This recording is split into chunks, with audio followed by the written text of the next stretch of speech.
Welkom, as ek het reg het, is dit die negende lees. Ek het reg hierdie keer. Is die negende lesing. En vanaand gaan ek vir julle 'n paar strokies vertel van toe ek 'n kind was, wat eintlik nogal heel goed inpas by wat ons vanaand gaan studeer. En die titel van vanaand se lesing is die Heks van Endor. Nou, ek moet vir julle sê, en ek is eintlik bly, hier sien kinders nie. Ek wou dit amper 'n ouderdomsbeperking gee, want wat ons vanaand gaan bestudeer is eg en is waar, en dit is iets wat ons baie keer onder die mat invee. En dit is iets wat, ek dink Satan het daai mag van sien is glo. En hierdie is een van sy misleidings wat hy gebruik, sien is glo. En dit is hoe dit oor my pad gekom het, want dit was wat ek gesê. Ek sou dit glo as ek dit sien. Anders stel ek nie belang daarin nie, ek wil niks daarvan weet nie. Maar voor ons kan begin, kom ons vra die beskerming van die Here. Baie geloof. Ons liefdevolle Hemelse Vader, Vader, wat 'n voorreg om weer eens by mekaar te kan wees met 'n studie van die woord. Maar Vader, U weet dat ons vanaand raak ons die kern van die boosheid aan. En Here, daarom wil ek vra dat U spesiaal vanaand saam met ons sal wees. Vader, dat U 'n kring van engele rondom hierdie gebou sal trek en die bose sal buite hou. Ons sal beskerm, Vader. Ons het reeds ondervind dat kwellende kwessies het die tegnologie ons in die steek gelaat. Daarom wil ek vra dat U die tegnologie ook sal seën. Vader, dat U die DVD en die klank en die kamera en die toerusting en vergare agter die kamera sal seën, Vader, dat U woord ongestoord uit mag gaan. Dis my gebed in Jesus naam. Amen. Nou, kyk, toe ek 'n kind was, het ek 'n vriend gehad wat 'n volswaar satanis was. Dit was 'n absolute selferkende satanis. Nou, dis 'n moeilike situasie hoe ek en hy vriende geword het, want ek was maar nog altyd gelowig. Nie dat ons regtig met kerk te doen gehad het as kinders nie, maar ek het in die goeie kant van die lyn probeer loop. En ek en hy was al gedurig in 'n toutrekkery gewees wat ons mekaar getrek het, die een wil die ander een in sy kant hê. En wie dit is my, het hy op een stadium van my herken, dat hy dit nooit sou regkry om my daarin te vat nie. Nou, hoekom kan ek nie vir julle sê nie, want toe ek by die eerste oliemaatskappy was, nadat ek by die eerste oliemaatskappy weg is, op my verjaarsdag, die eerste jaar wat ek al weg is, op my verjaarsdag, toe brand die aanleg af. Toe bel een van die boilermakers, bel hy my, 'n swart boilermaker, bel hy my, toe sê hy vir my, Phillip, ek wil net vir jou sê, jou God is groot. Sê ek van, wat bedoel jy? Toe sê hy vir my, nee, ek moet vir jou sê, jou God is groot, want ons het probeer om jou te toor. Toe brand ons af. So, hoe dit ook al sê, het dit vir my nogal baie sterk laat dink, want dit was in 'n tyd in my lewe wat ek besig was om terug te keer na die Here toe. Nou, ek het groot geword in 'n huis waar snaakse goed gebeur. Ons het in 'n huis gebly in Saulsburg, waar ek op die bed gelê het, en nou praat ek van, ek is 7, 8 jaar oud, dan kom 'n kop van die kant van die muur af, deur die muur, dan kom hy in die kamer in, dan skuif hy oor, tot by die ander kant, heeltemal, dan draai, dan gaan hy deur die ander kant weg. Dan lê jy so versteen, jy kan nie praat, en die volgende oggend, moet ek nou van my ouers af hoor, my oupa, se pa, het met my ma kom praat. En ek en my broer het van daai aand was vir my die keerpunt gewees. Van daai aand af het ek en my broer saam in 'n kamer geslaap. Want hy wou nie meer in sy kamer slaap. Sy kamer was aan die agterkant van die huis. Nou ons het 'n klein hondjie gehad, sy naam was Basja. En die hond het, as daai kamer se deur oop is, dan loop hy nie by die kamer verby nie. hy kom tot by die kamerdeur en jy moet die kamerdeur toemaak, dan sal hy deurkom na my kamer. Andersins gaan hy daar verby nie. Weet jy hoekom ek julle dit vertel, is dat julle moet verstaan, dat hierdie magte bestaan. Hulle is daar. Ek het hulle ondervind. Nou, die aand wat die omkeer gemaak het, waarby ek wil kom, dat my broer nie in sy kamer wou slaap nie, my tannie het ons kom kuier, en hulle, my kamer het 'n dubbelbed gehad, en hulle het in my kamer geslaap, en ek en my broer is in sy kamer, en ek gaan om die lig af te skakel. En toe ek die lig afskakel, en ek loop na die bed toe, gryp iets my voete vas. En hy trek my fisies in die vloer in. Dat ek kan voel hoe die wind by my verby waai, sodat hy my in die vloer intrek, en ek my broer skree, my broer my aan die kant vat, en hy trek my aan my arms, en die ding trek my onder die bed, in die vloer in. En sodat ons trek en ruk, en te kere gaan kom ek los, en ek is bo op die bed. Nood is om vir julle te sê, ek het tot op die ouderdom wat ek kom leer, om my toestel te maak, om my lig af te sit van my bed af, met 'n aanlig geslaap. En nog steeds nie regtig bang daarvoor nie. Dit nou amper gewoon geraak. Ons het gevalle gehad waar ons in die aand as ons van iewers af teruggekom het by die huis, dan is daar pap gekook op die stoof. Daar's niemand by die huis nie, maar daar's pap gekook. Ons het dit nie geëet nie. En baie jare later het ek nou gehoor, my ouers het met ons gedeel nie, dit was een van die bediendes wat die huis gegooi het. En Kain, lang storie kort te maak, soos ek julle gesê het, dit bestaan. Wel, kom ons maak nie 'n lang storie kort nie. Ek is vandag naby aan 40. My bed het vandag as ek 'n gelowige, ek weet wat dit is. Maar my bed het nie pote nie. My bed staan nog plat op die vloer. As ek 'n nuwe bed gekoop het, daai pote word nie eens uit die sak uitgehaal nie. My bed staan plat op die vloer. Dis iets wat op 7-jarige ouderdom in 'n ou se kop ingeprent is. En ja, daar's baie verhale wat ek julle kan vertel, maar teruggekom na my vriend toe. Ek en hy gaan die aand en ons het eintlik die wakker gebly tot 1 uur, 2 uur in die aand. En nou wil ons gaan kattekwaad aanjaag. Ons gaan nou vrugte steel en ons gaan nou, ek kan nou nie vir julle alles vertel en nou lees die polisie, kyk 'n polisieman hierdie DVD en hy sê, oor dit was die ouens wat dit gedoen het, dan kom hulle terug na my toe, maar ons was goed stout geweest, ons was mooi stout. En een betrokke aand toe ons uitgaan, toe praat 'n kat met my. En soos wat Willem met 'n donkie gepraat het, het ek met 'n kat gepraat. Nou ongelukkig het ek nie lank genoeg gebly om met die kat te praat om te hoor wat hy wou sê nie, want hy moes met my so in die hart toe praat. En hy kon vinniger as hy hart. Nou, die Heks van Endor, waar ons terugkom na by ons verhaal.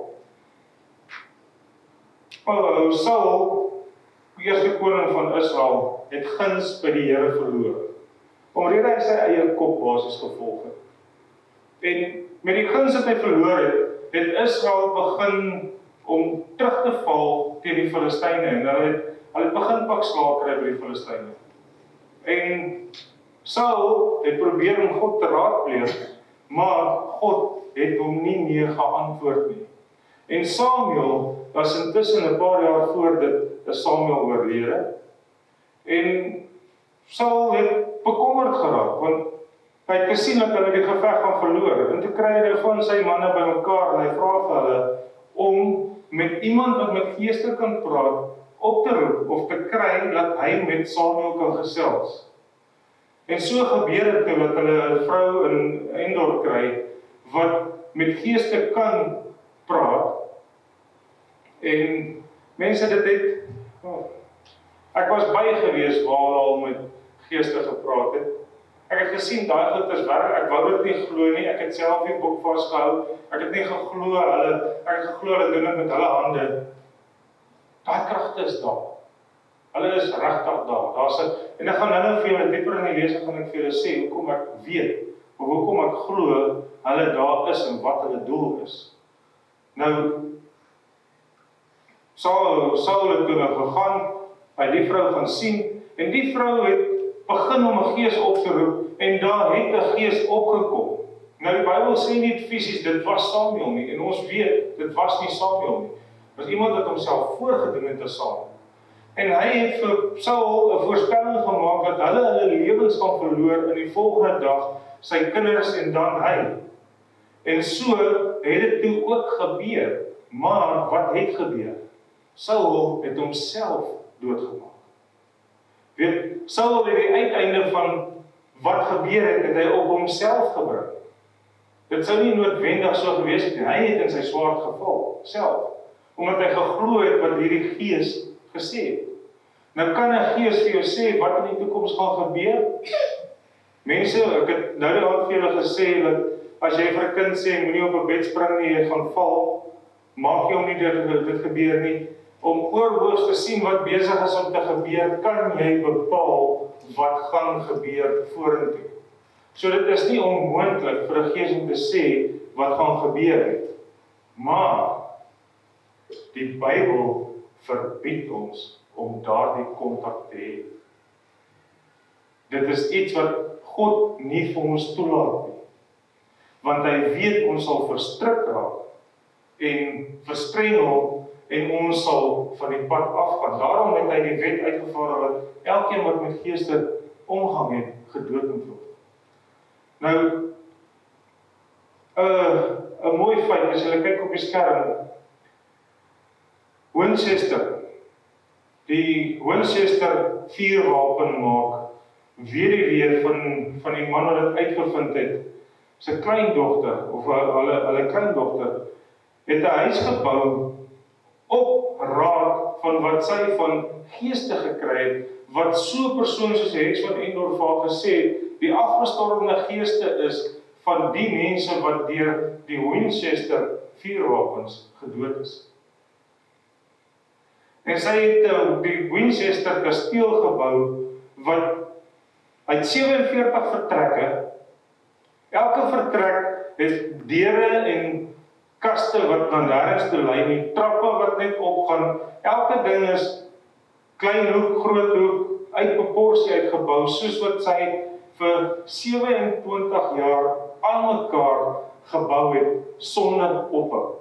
365 dae per jaar, soos wat die geeste vir haar instruksie gegee het. Soos wat ek julle vroeër gesê het, die goed is daar. Dit gebeur werklik. Nou, vraag 1. Was die vorm wat Saul eintlik gesien het, Samuel die profeet? 1 Konings 22 vers 22 sê die Bybel vir ons, en hy sê, ek sal uitgaan en 'n leergees word in die mond van al sy profete. Want dit is geeste van duiwels wat tekens doen. Openbaring 16 vers 14. Nou ons vorige lesing het ek vir julle gewys, die komende koninkryk, dit wat ons gaan hê, die regverdiges, daai gedeelte, ek het vir julle die goeie nuus gegee. Daar is 'n slegte kant van die storie en dit is vanaand die begin van die slegte kant van die storie. Ons volgende lesing Vrydag gaan ek vir julle wys wat is die uiteinde van hierdie geeste en duiwels wat tekens doen. Kan die dooies terugkom om te praat of om by die lewendes te spook? Nou vir baie jare het ek geglo, ja, hulle kan. Want sien is glo. Maar nou, as die Bybel vir jou sê, die loon vir die regverdiges is die ewige lewe, dan is dit mos die evangelie, is dit nie? As Satan vir ons kan bewys, daar's in elk geval 'n ewige lewe, dan maak dit mos Jesus se kant van loon van die regverdiges tot niet, doen dit nie? Dis wat ek glo, Satan se hele doel met hierdie geeste van duiwels is. Dis hoekom hierdie misleiding bestaan. Maar dit is uiteraard, weer eens, soos wat ek vir julle die aand gewys het met die wet, waar jy die spieël, het jy die lap nodig. Het jy vir Jesus nodig vir die ewige lewe. En om ewige lewe te wys, as jy sterf, gaan jy nie werklik dood nie, jy gaan in jou volgende dimensie in, beteken dat jy leef voor, is Jesus ons nie meer nodig nie.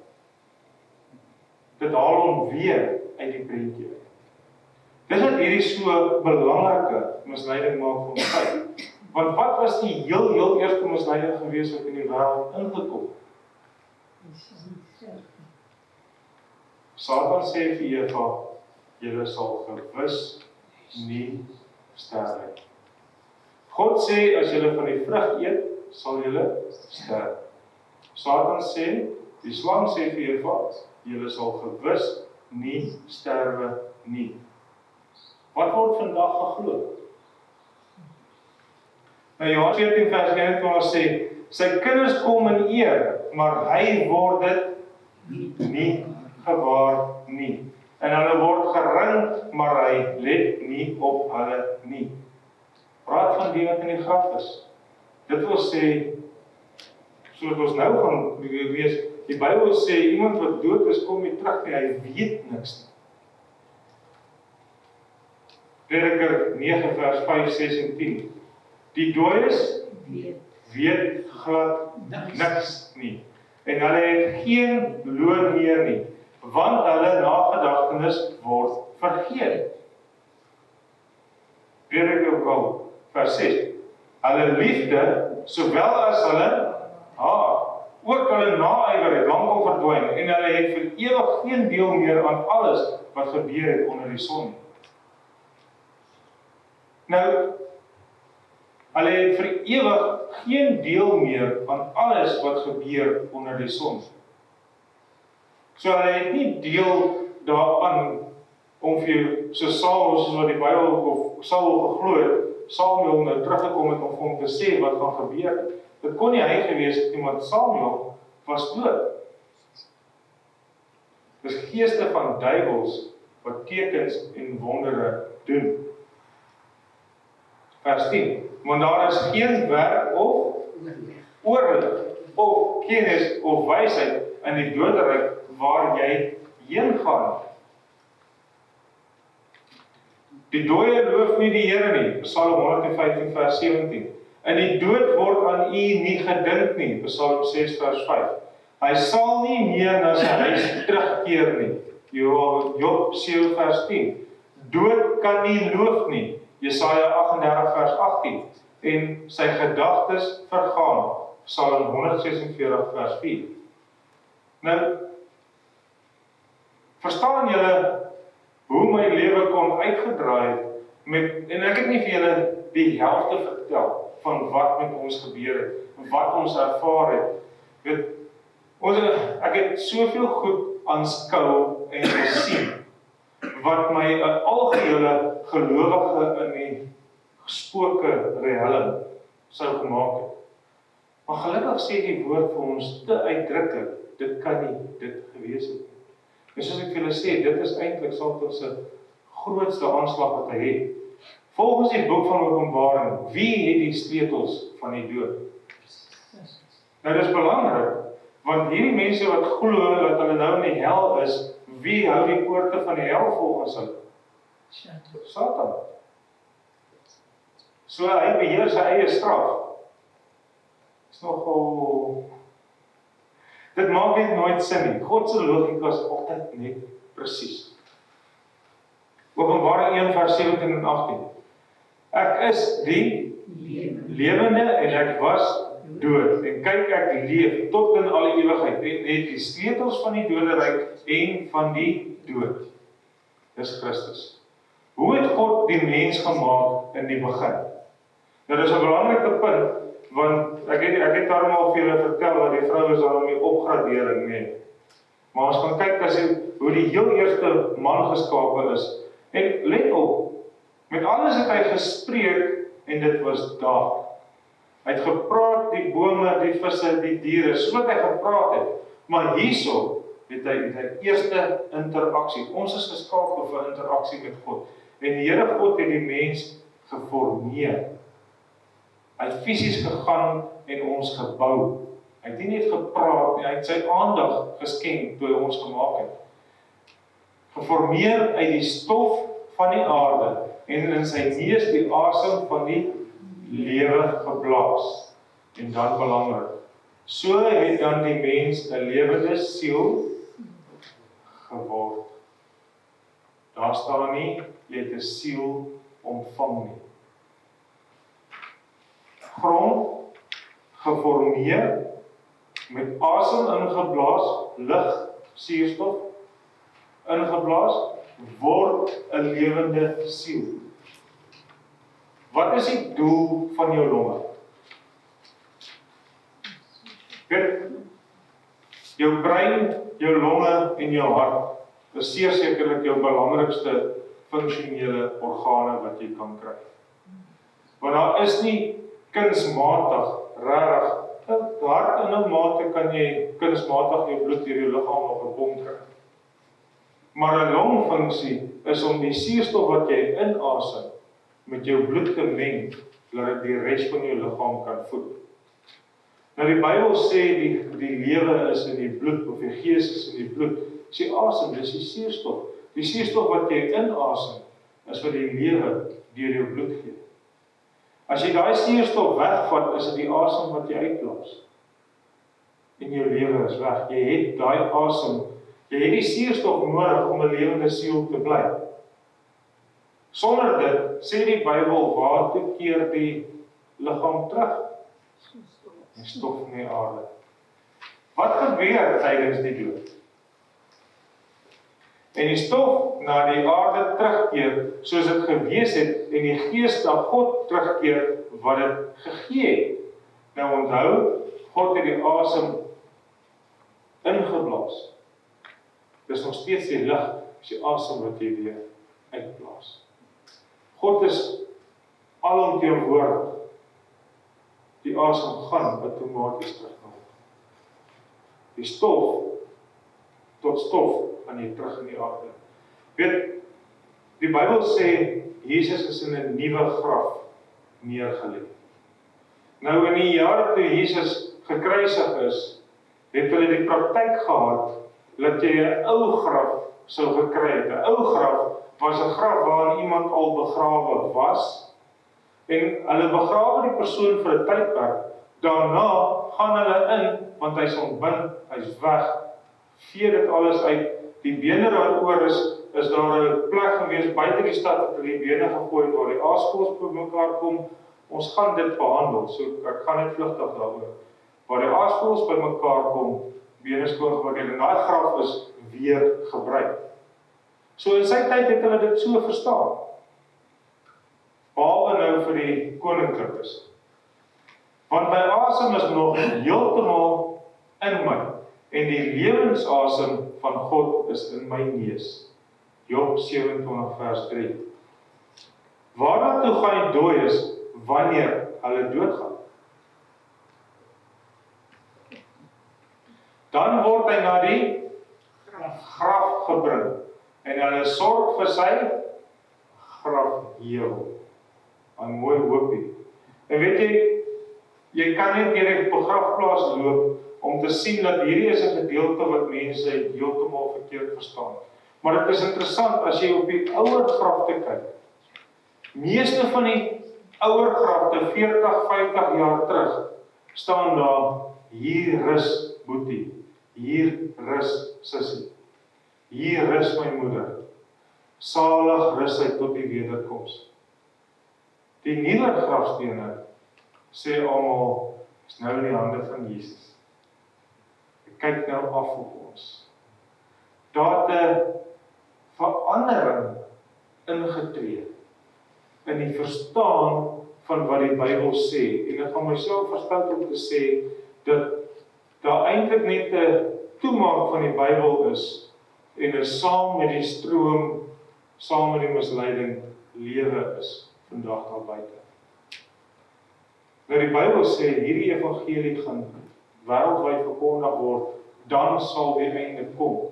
En die evangelie is die goeie nuus van Jesus Christus. So elke misleiding wat Jesus Christus op die kantlyn plaas, sal reggemaak word en sal verkondig word soos wat ons dit vanaand doen. En dan gaan die einde kom. Met Matteus 24 vers 14. Almal wat in die grafte is, sy stem sal hoor en sal uitgaan. Johannes 5 vers 28 en 29. Weet jy wat daar staan? Almal wat in die grafte is, sy stem sal hoor en sal uitgaan.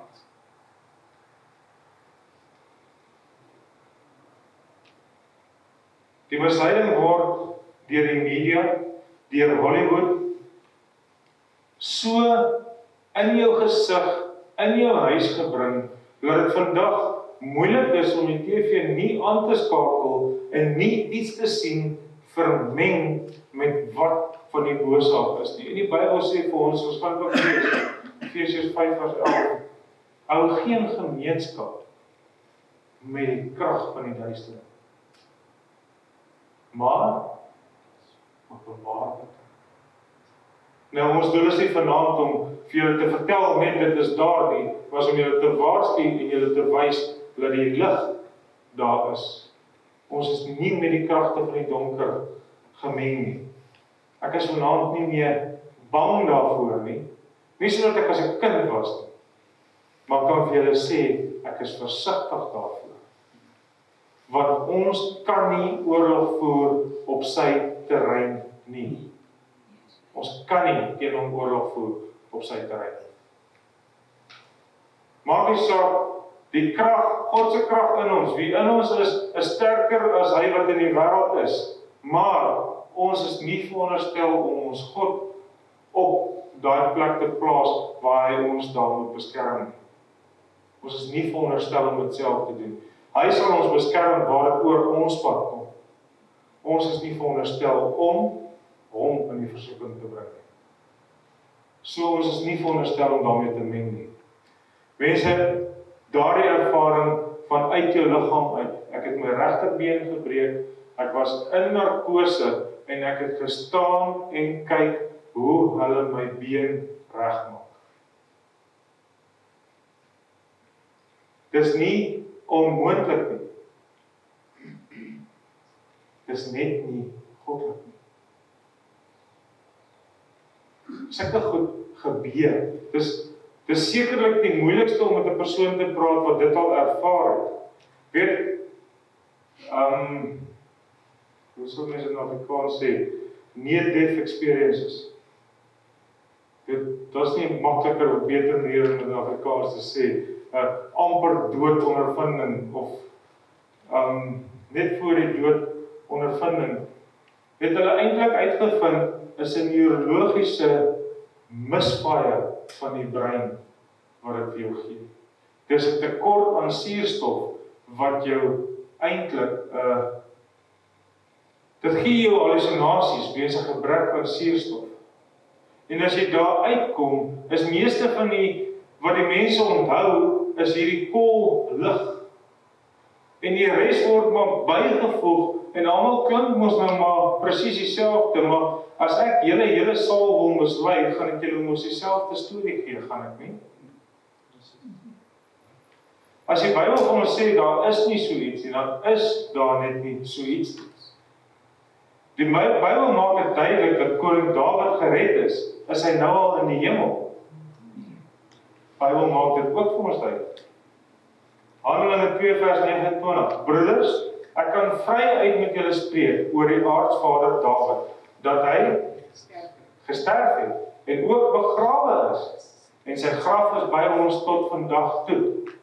Dan gaan hy voort en hy sê, want Dawid het nie in die hemele opgevaar nie. Nou dadelik as 'n mens dit vir die mense probeer sê, dan sê hulle vir jou, maar wat van die van die kruis? Die van die kruis het dan, Jesus het vir hom gesê, waarlik, ek sê vir jou vandag, jy sal saam met my in die paradys wees. Ek sê vir jou vandag. Ek sê vir jou vandag. Nou interessante feit. 3 baie interessante feite rondom die van die kruis. In die eerste plek, Jesus se bene is nie gebreek nie, want Jesus was dood toe die soldate by hom aankom, om die bene te breek. Die ander 2 diewe se bene is gebreek, want want hulle was nog nie dood nie. Nou, hoekom is die bene gebreek? Want Sabbat sou aanbreek. En net soos vandag, wanneer, ons het nie meer die doodstraf in die land nie, maar terwyl die doodstraf in hierdie land in werking was, as jy 'n persoon gehang het by die galg en die galgtou het gebreek, het hy losgekom en hy was 'n vry man. Hy was vry om te gaan. Dit was wet. As hulle van die kruis afkom, was hulle vry om te gaan. Voor 'n Sabbat, dit is hoekom hulle Jesus gespot het. Red jouself, klim daar af. Hy sou 'n vry man wees as hy afkom. Nou, tydens Sabbat kon hulle nie bekeer om af te klim of weg te hardloop nie. So hulle het hulle bene gebreek. Jesus en die dief is nie op dieselfde dag dood nie. Want net Jesus is van die kruis afgehaal, want hy was reeds dood en sy bene is nie gebreek nie. Die ander twee is op die kruis gelos. Hulle is nie op dieselfde dag dood nie. Punt nommer 1.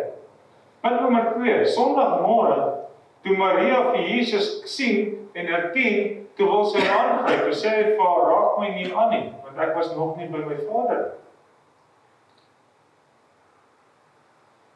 So, hy was nog nie saam met die dief in die paradys, soos die mense glo. Punt nommer 3, die Bybel is geskryf sonder kommas en punte. En soos dat hy uitgewys het, as jy die komma skuif, dan verander jy die betekenis van die sin. Want ek kan vandag vir julle sê, ons gaan nog 'n lesing hê. Of ek kan die komma skuif en daai selfde sinkonstruksie kan vir julle sê, ons gaan vandag nog 'n lesing hê. Verstaan wat ek bedoel? Nou die Bybel is geskryf sonder kommas en punte en waar hulle die komma ingesit het die sinkonstruksie verander, laat dit kan klink asof hy sê hulle sou daardie dag in die paradys wees. Na regte kon hulle nie. Ons weet, hoe weet ons dit? Martha het dit ook geweet by die dood van Lazarus. Toe Jesus vir haar sê, weet jy dat jou broeder sal opstaan?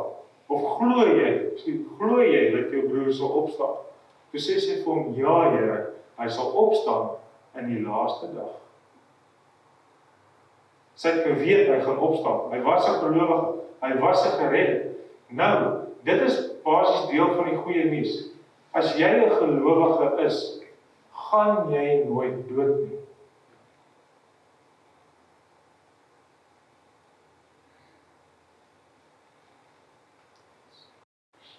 Nou vas aan daai. Is daar enigiemand nou al in die hemel? Ja. Ons weet van Moses. Moses is opgewek. Moses is in die hemel. Elia het by tyd van sy opneming het hy vir Elisha gesê, as jy my kan dophou totdat ek weg is, kan jy my mantel kry. En Elisa het hom gevra vir 'n dubbelseëning wat hy was en daarna sien ons en daar's baie beeldspraak daarin. En wat Elisa, daai laaste stukkie deel wat daar gebeur het en die skeiding van die Jordaan daarna. Ons gaan dit ook in die lesing onthou dat dit ook 'n spesiale betekenis. Ons weet ook die 24 ouderlinge wat in die hemelkamer staan. Nou die 24 ouderlinge wat in die hemelkamer staan, kan ons spekuleer oor, want hulle is ook volgens die engel vrygekoop deur die bloed van die lam. Dis wat Openbaring sê. Nou ons weet dat tydens Jesus se kruisiging, sy opstanding, tydens daai periode het die graf te oop gegaan en baie liggame van die ontslape heiliges het opgestaan. En na sy opstanding het hulle uit die grafte uitgegaan en in die heilige stad ingekom en aan baie mense verskyn. En verder lees ons dat hulle ook opgevaar. So hulle is ook daarbo. So daar is mense nou al in die hemel. Maar, gaan lees Daniël 12. Wat sê die engel vir Daniël? Jy gaan in die stof slaap tot die einde toe. En wat het ek vir julle gesê? As jy in Christus is, gaan jy nooit dood nie. Jy gaan slaap. Maar is dit nie waar dat 'n siel onsterflik is en dat net die liggaam doodgaan nie? Die siel wat sondig, die moet sterf. Wat is 'n siel? Ons. Die liggaam met die asem is 'n lewendige siel. Nou die Bybel sê die siel wat sondig is ons sondags. Ja, ons is.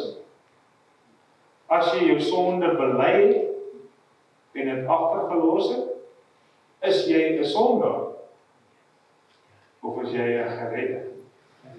Jy is 'n geredde.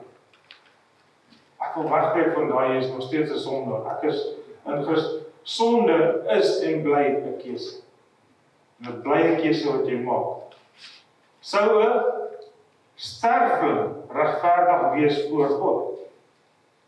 Job 4 vers 17. 1 Timoteus 6 vers 5 en 16. Die koning van die konings en Here van die Here, wat alleen onsterflikheid besit. Hy alleen besit onsterflikheid. En hy gee sy onsterflikheid aan wie hy wil natuurlik. Want dit is tog wat hy in die evangelie aan ons beloof, is dit nie? En dit is hoe ek vir julle sê, dis hierdie gedeelte van onsterflikheid wat hy vir ons gee, wat as Satan vir ons kan oortuig dat ons aanhou lewe. Nie daai in die stof slaap tot jy met die wederkoms. Onthou, ek sê jy gaan slaap. Jy leef nie voort nie. Jy's nie 'n gees wat gaan afkyk. Kan jy dit dink?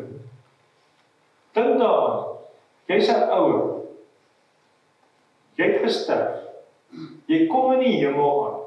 En jy kyk af na jou 4 of 5 of 2 kinders. En jy sien dat hulle glad nie die pad volg nie.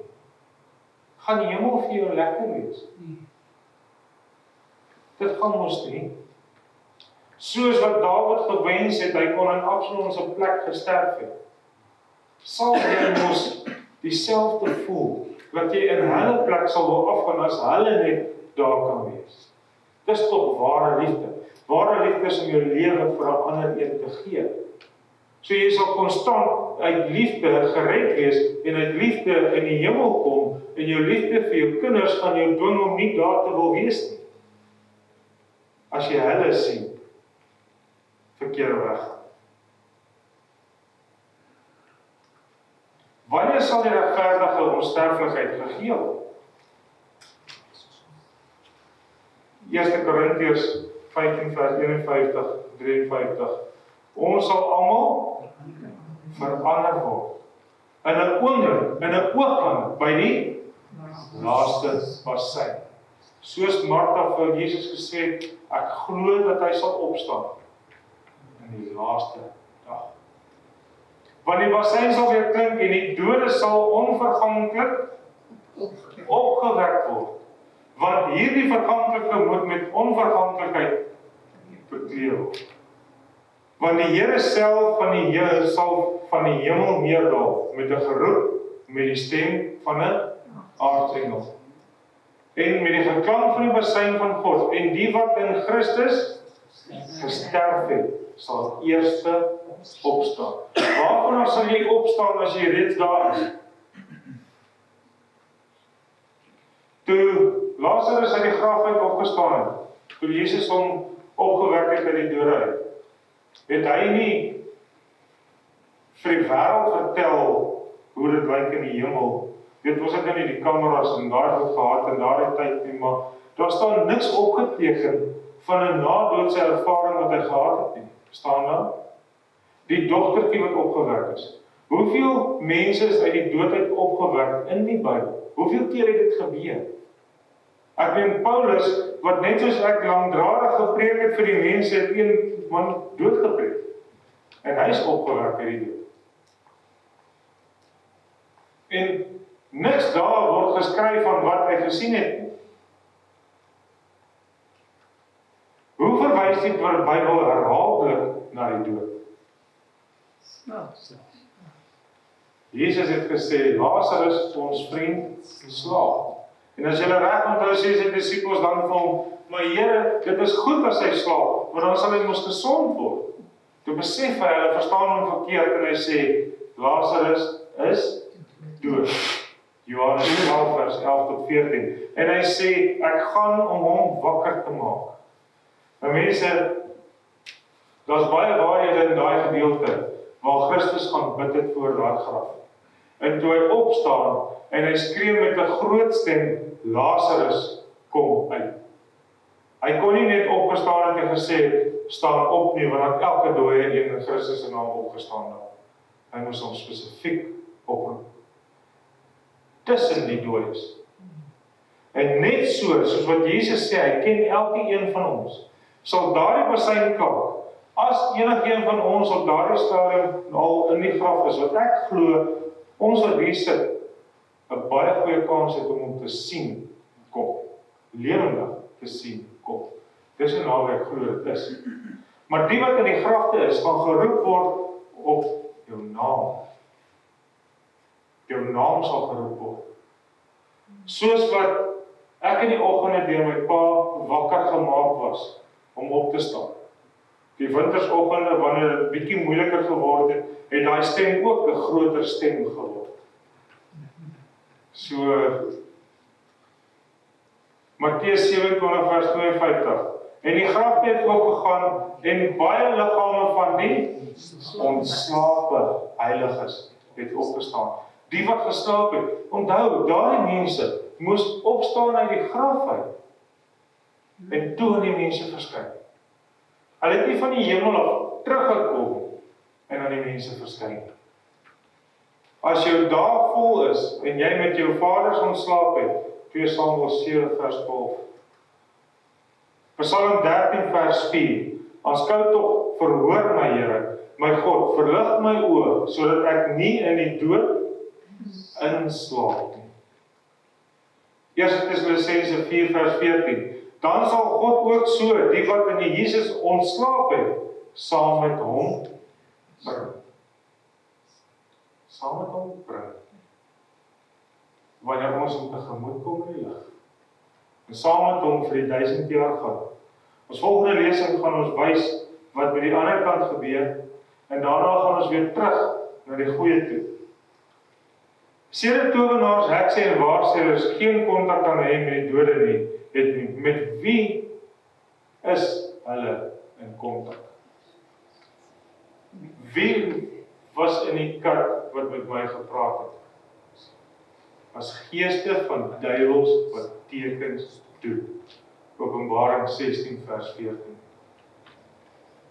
Want onthou, dit maak die evangelie tot niet.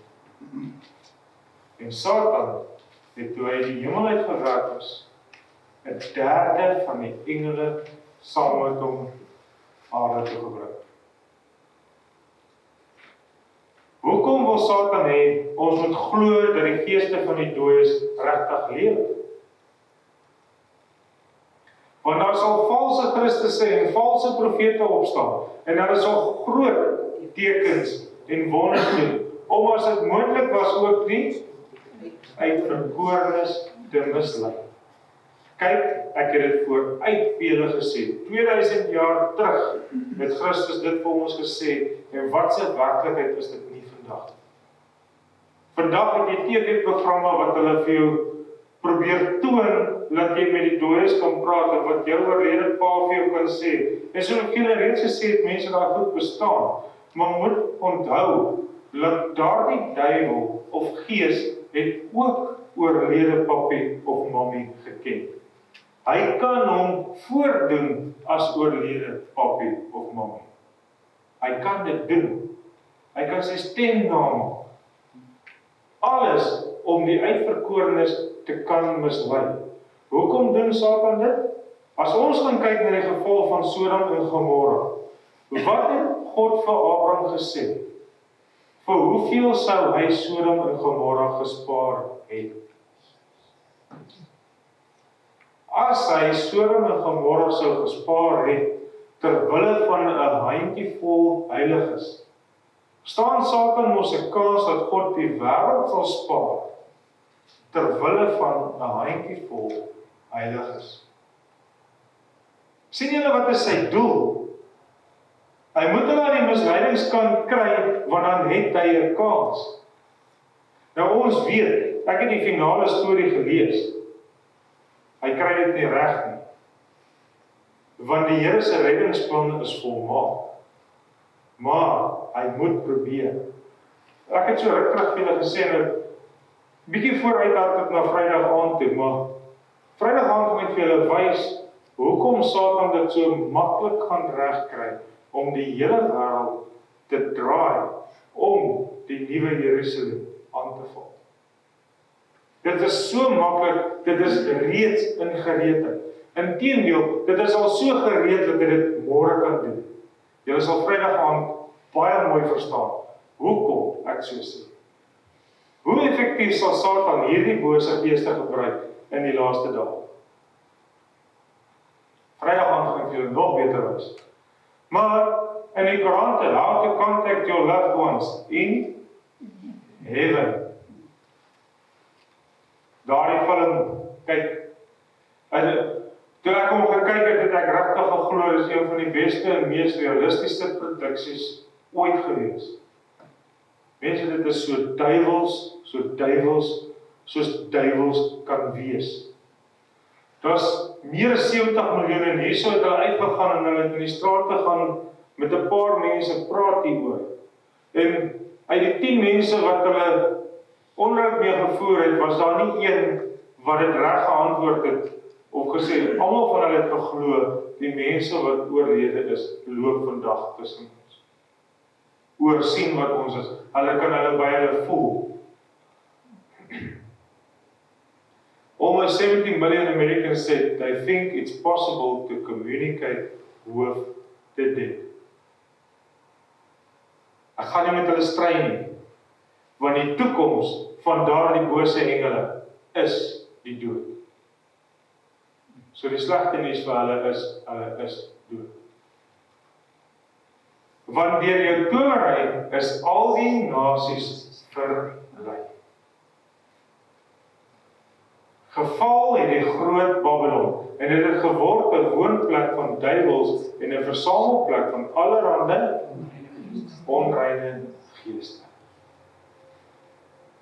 Openbaring 12 vers 9, die ou slang wat genoem word duiwel, Satan, wat die hele wêreld verlei. Van wie praat Openbaring 18 vers 23. Want deur jou towery is al die nasies verlei. Nou mense, gaan kyk, dat al die misleidings op presies dieselfde gegrond is. Soos wat ek julle die Sabbatgebod gewys het. Sabbatgebod neem die skepping weg. Towenary neem die skepping weg.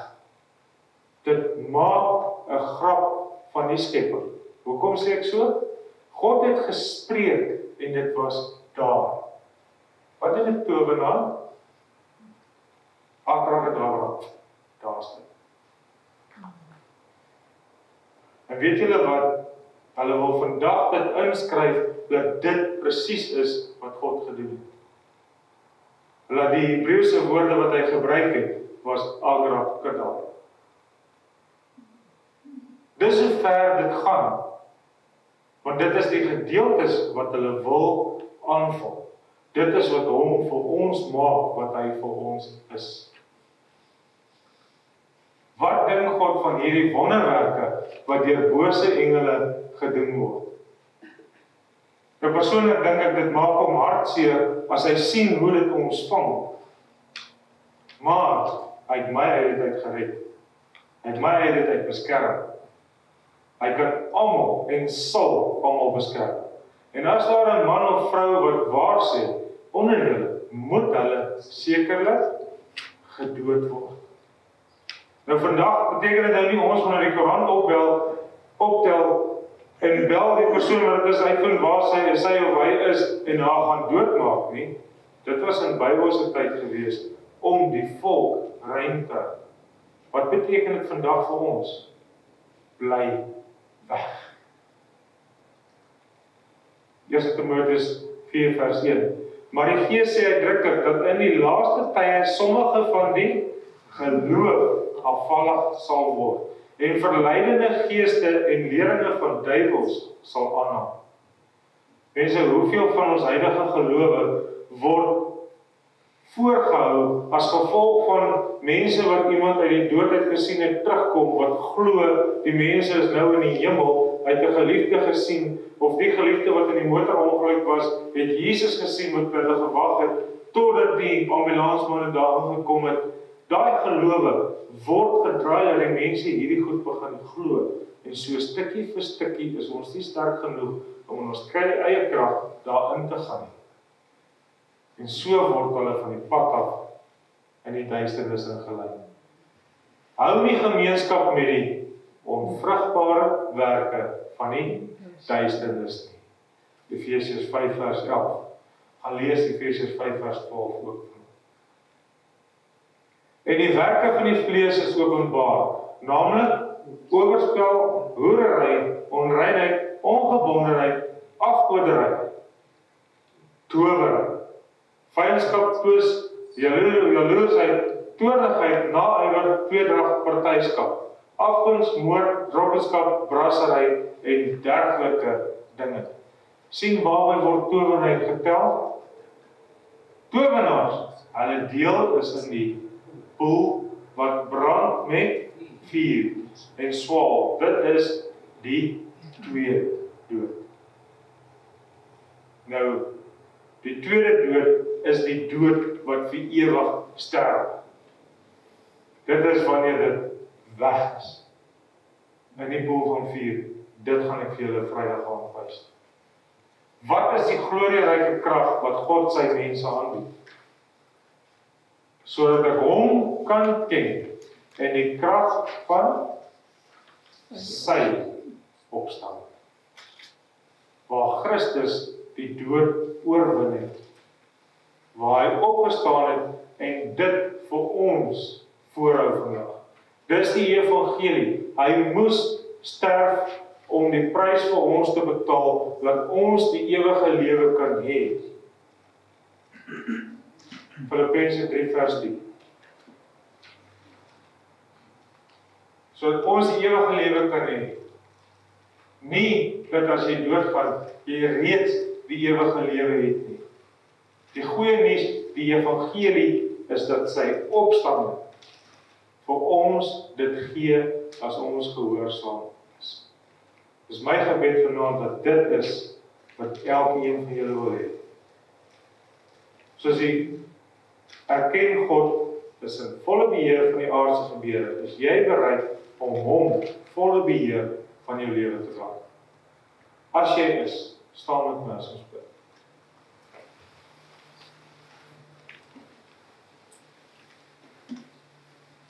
As jy ons Vader,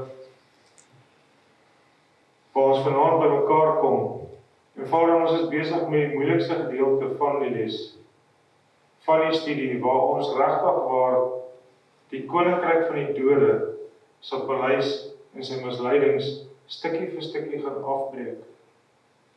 Vader, wil ek hê dat ons hande in U hand moet wees, en dat ons lewens in volle in U hand oorgee. Vader, dat ons weet dat ons deur hierdie dal van doodskade weer kan gaan, met die wete dat ons net die misleiding een kant sal gesit kry, en sal weet dat U nog steeds in beheer is, en dat U in beheer sal bly in ons lewens. Vader, want ons gaan nie na die misleiding se kant toe val nie, maar ons hande uitsteek na U seun wat op die wolke kom, om ons te kom. Ons gebed in Jesus naam. Amen.